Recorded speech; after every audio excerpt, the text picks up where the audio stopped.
El análisis político, la entrevista de la semana, la información contada de manera diferente en Hora de Cambio. Desde estos momentos nos conectamos con el Perú en Hora de Cambio. Si quieres estar bien informado, quédate en Hora de Cambio. Imparcialidad, objetividad al momento de darte las noticias con Hora de Cambio. Bienvenidos.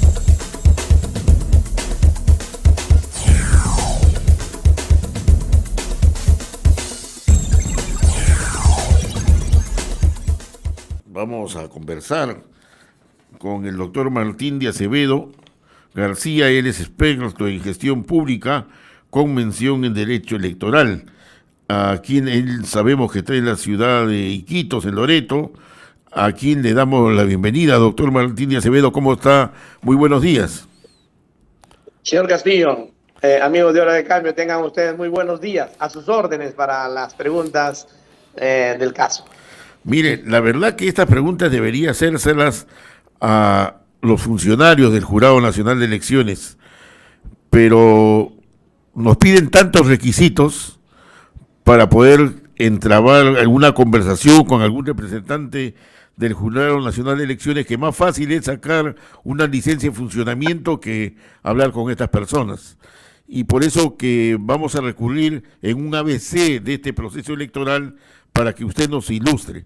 O sea, que en cierta medida nos dé a conocer, pues, de qué proceso electoral estamos hablando. La gente no sabe. Ese es el tema. La gente no sabe cómo va a votar. La gente no sabe quiénes son los candidatos. Porque si sabemos bien que son un aproximado de 36, o de repente me equivoque, candidatos a la presidencia, solamente se habla de 8 o de 10, y el resto como si no existiera. Cuando todos tienen, nos parece, en un país democrático, el derecho puede participar. La primera pregunta, ¿cuántos son los votos que uno tiene la responsabilidad de asumir en la ficha electoral? ¿Cuántos son qué? Perdón, señor Castillo, se interrumpió. ¿Por cuántos uno vota? ¿Por quién vota? Okay. ¿Cómo votamos? Ahí está la pregunta. Ok, señor Castillo. Mire, lo primero que habría que decir es que todos, si no hacemos pedagogía, todos, incluidos nosotros, usted y yo, que somos votantes, y la ciudadanía con mayor razón, los legos en este tema, se van a enfrentar ante un papel de 38 centímetros de ancho por 42 centímetros de alto. Entonces, tenemos una especie de papelógrafo con 5 columnas. En la columna mirando la cédula de votación, de ella estoy hablando, de la cédula de votación, que es un récord mundial en años en nuestros procesos electorales y en el mundo también. Lo acabamos de averiguar la semana pasada. Entonces, tenemos 5 columnas. La primera columna de la izquierda es la votación presidencial. Segunda columna es la votación para la Cámara de Diputados. La tercera columna para el Senado Nacional.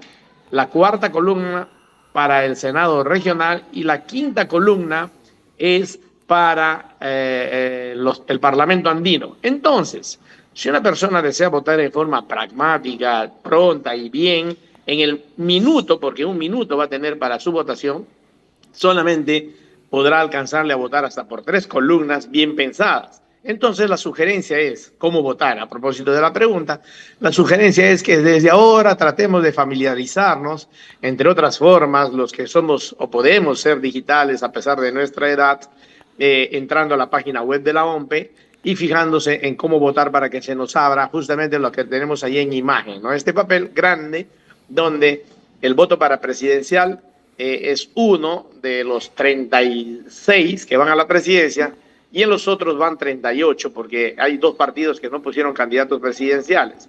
En los otros entonces empezamos por diputados, y en diputados tenemos una columna larga con los 38 partidos políticos, y hay que escoger un símbolo o una de las fotos. Y ya también se tiene 2 casilleros en blanco. Ajá. Si uno desea el voto preferencial.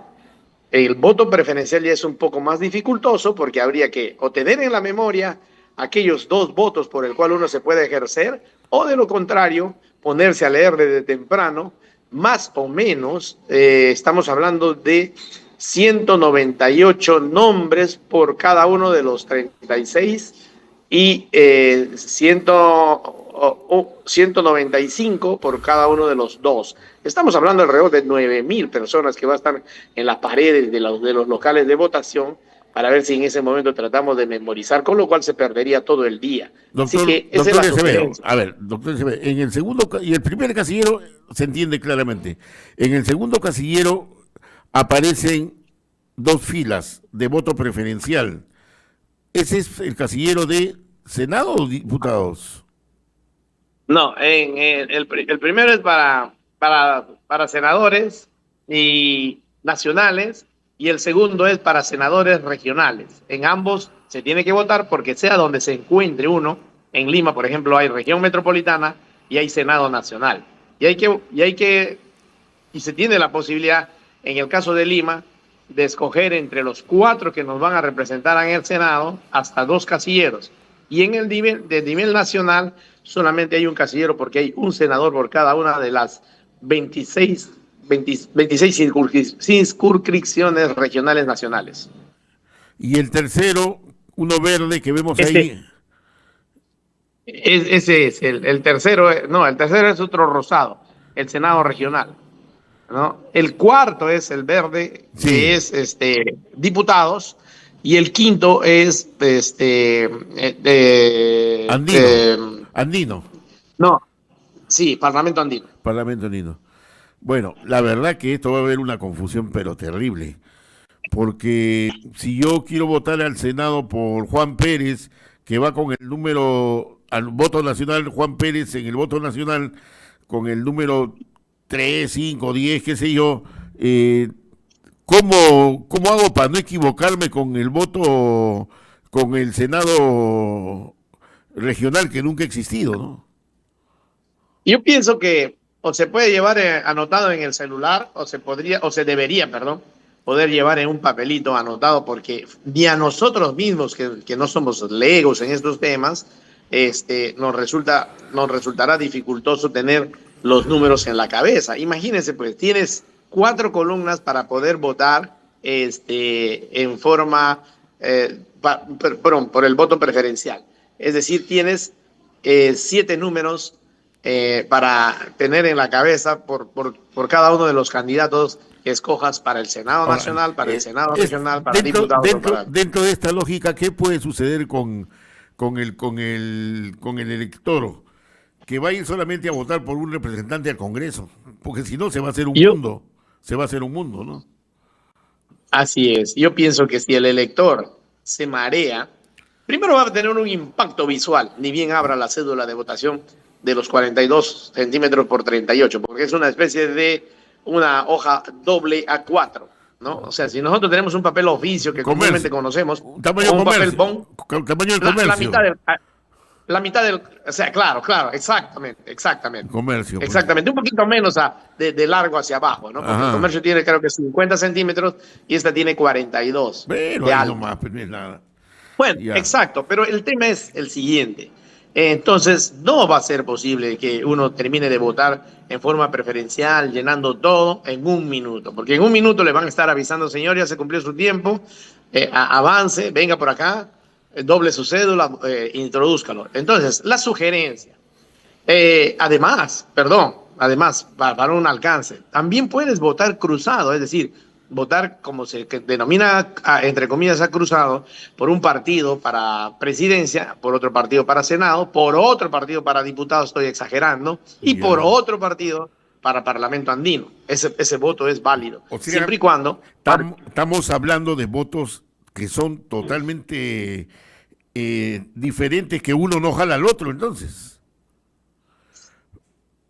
Así es, pero finalmente, señor Castillo, ya que la pregunta lo intuye también, la pregunta que usted me hace, es así.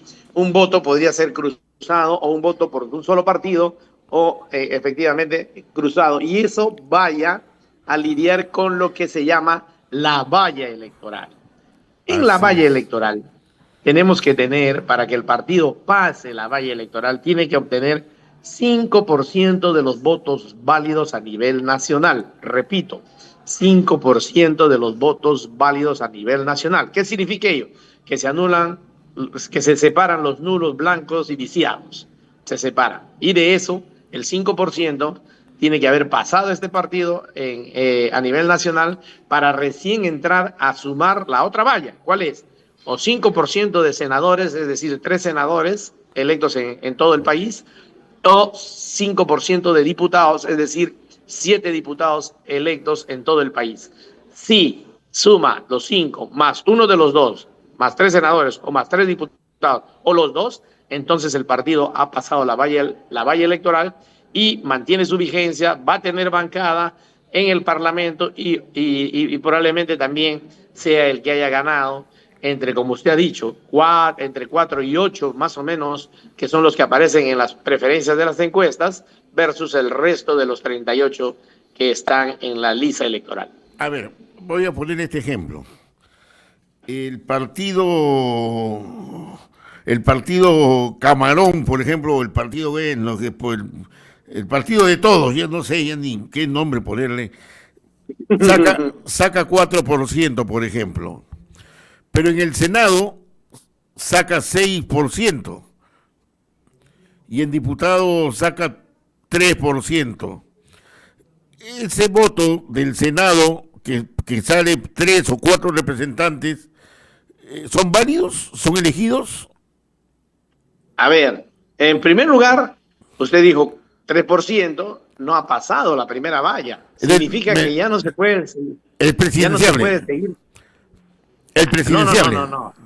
No. En la votación nacional, tanto para senadores como para diputados, la valla no cuenta en la votación para la presidencial. Correcto. La valla se aplica, dicho de otra forma, para que me entienda usted y el público. La valla se aplica solamente a la votación de senadores y de diputados. Por eso es que dice primero el 5% de los votos válidos al Senado y a diputados a nivel nacional. Y luego, o 3 senadores, que es el 5% de 60, o 7 diputados, que es el 5% de 130. Perdón, se suma, ¿no? Se suma al 5% primero. En el ejemplo que usted me ha dado, no pasa la primera valla, ya no se sigue contando. A ver, le voy a volver a repetir, o me estoy confundiendo yo. Por ejemplo, presidenciable sacó... Candidato a la presidencia y su plancha presidenciable sacó 4%. Pero en el Senado... Eso no cuenta. Eso no para cuenta. No confundirnos, la votación presidencial no cuenta para la valla electoral. La valla electoral se cuenta solamente en la votación a senadores y a diputados. Y puede haber 3 candidatos electos o 4 candidatos electos al Senado y no a diputados, y automáticamente el Senado ya tiene representación en ese partido. Siempre y cuando haya obtenido el 5% de la votación en total para diputados y senadores a nivel nacional de votos válidos. Y luego ha obtenido 3 senadores o 7 diputados, pero si tiene 2 senadores, esa parte no entra. Pero si tiene 3, sí. Aunque no tenga los diputados, ya. Así es. Aunque no tenga los diputados, ¿no es cierto? Mantiene su valla porque ha obtenido, porque el tema es la sumatoria simple, y ya es, después de esta explicación que hemos tratado de hacernos entender, es 5% de los votos válidamente emitidos a nivel nacional para senadores o para diputados, más, escúcheme, más 3% 5% para el Senado, es decir, 3 senadores, correcto. 5% para diputados, es decir, 7 diputados. Correcto. Dice. Entonces, un partido que no gana las elecciones puede tener representante en el Senado y no necesariamente en diputados, pero sí en el Senado. O en los dos. O en los dos, claro. Así es. Perfecto. Así es. Correcto. Ahora sí, la cosa está más clara. Creo que la próxima voy a invitar a los personeros de los partidos políticos porque la gente está bien perdida. Ahora, la semana pasada, o esta semana creo que ha sido, el Jurado Nacional de Elecciones, preocupados, seguramente por el problema económico, anunciaron de que los partidos políticos que incumplan el reglamento de campaña publicitaria de estas elecciones tendrán una multa de 500 o una UIT o hasta 100 UITs aproximadamente. Y eso han sido notificados, han dado cobertura a los medios de comunicación. Pero no han dicho cuáles serían esas faltas. Porque se habló de la franja electoral, pero no se habla cómo cometerían esos errores, digamos así, los partidos políticos. Por poner un ejemplo, spot publicitario que no está en la franja y que está en las redes, ¿es válido? ¿Está sujeto a que le pongan alguna multa o no se considera en este caso las redes para hacer la publicidad política? Claro, ahí lo primero que habría que decir que no confundamos el reglamento de inscripciones de candidaturas con el reglamento de propaganda o publicidad electoral. Correcto. Se aplica, en este caso, el reglamento de propaganda o publicidad electoral. Significa que en ese reglamento, como ya estamos ante una posibilidad de sanción, tiene que estar bien especificado cuál es el tipo de infracción que ha cometido el candidato o el partido político para que sea sancionado. Por ejemplo, se saca un spot publicitario, ¿no? Y en el spot insulta a otros candidatos. Correcto. Estoy exagerando, ¿no? Insulta a otros candidatos en vez de hacer ver sus virtudes, se ocupa de los defectos y faltando el respeto y el buen castellano, insulta a otros candidatos o a un candidato o candidata específica. Obviamente eso está normado como lo siguiente, rotulado de la siguiente manera como hecho imputable. Dice, ningún candidato o partido político puede insultar, faltar el respeto, el decoro, la ética y menos aún en temas legal de difamación contra otro candidato o contra otras personas. Entonces, eso es pasible en una primera oportunidad de una sanción que bordea entre las 2 UITs y 10 UITs. Y en una segunda oportunidad puede llegar hasta 50 UITs y en una tercera oportunidad puede llegar hasta 100 UITs y el retiro de la candidatura. Correcto, así está la cosa. No, le decía de la publicidad que están saliendo ahora en las redes. ¿Eso es sujeto de sanción o se puede? No, eso está permitido porque en la práctica es incontrolable que uno no pueda salir en redes en diferentes formas, salvo que efectivamente en el ejemplo que puse se esté insultando a otro candidato. Lógico. Y escúcheme algo más. De oficio, el sistema no se abastece, así con claridad, a los 3 entes electorales.